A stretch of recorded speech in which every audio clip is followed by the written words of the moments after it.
Hello guys and welcome back to my YouTube channel Theta Box.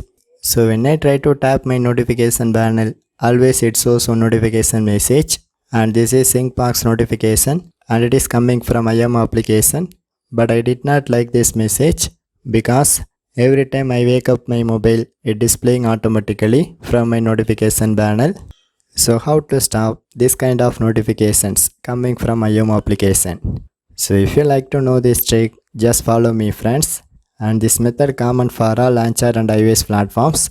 So first of all, click to open your IMO application, and then you can see this is that SyncBox notification, and in left side it shows how many notifications are coming through the SyncBox. So anyway, just click to open it. So if you want to stop this notification, in right side almost top it shows one person icon. So simply tap on it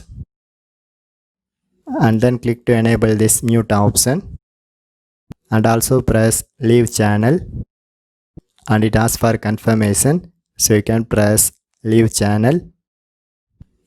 So once you done this process, just go back to one step.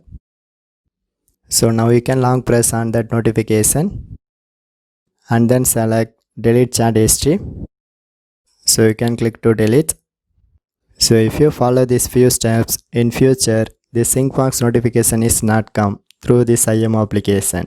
So for more tech videos, you can subscribe my beautiful tech channel Theta Box, and thanks for watching.